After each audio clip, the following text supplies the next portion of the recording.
एउटा समयमा चाहिँ क्या अब एउटा गाउँ थिएछ अरे। अन्त गाउँ त्यहाँबाट उता गाउँ अन्त बिचमा जङ्गल, जङ्गल क्रस गरेर सहर होइन।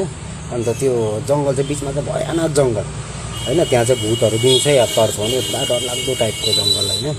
अन्त एउटा केटाले चाहिँ सहरमा काम पाएछ।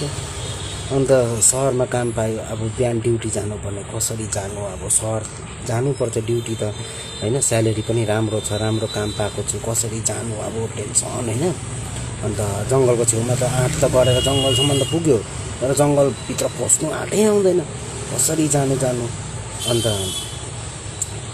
एउटा मान्छे आउँदै थिएछ अरे नि त्यता साइडबाट जाँदै थियो अरे। अन्त त्यो मान्छेले चाहिँ भन्यो अरे, ओ साथी के भयो भने नि त, हेर्नु न सहरमा मैले काम पाएको छु, अब जानुपर्छ जङ्गलको बाटो, कसरी जानु, साह्रो डर लाग्छ हौ, म त जङ्गलको बाटो हिँड्नु, पुरा भूतहरू तर्साउँछ यहाँ भनेर नि त।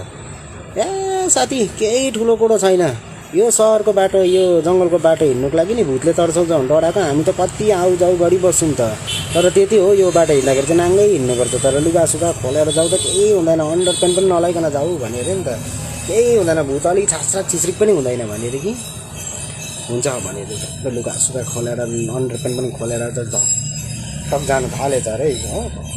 टक जाँदै थियो जङ्गलमा, डर पनि लाग्दैछ, अब लुगामा पनि त खोलेको छ, अरू त के छ र, डर सरी हुँदै जाँदै थिएछ अरे कि कसो गर्दा त भूतले पछिबाट ट्याप्पै यहाँनिर क्या कुममा ट्याप्पै पक्रेछ अरे कि, डर सरी भएर यस्तो पछि फर्केको थियो अरे कि। ओ के हो लाजै मर्दा कस्तो नाङ्गै हिँडेको, हाम्रो पनि त चेलीबेटी छ भन्नु अरे नि क्या।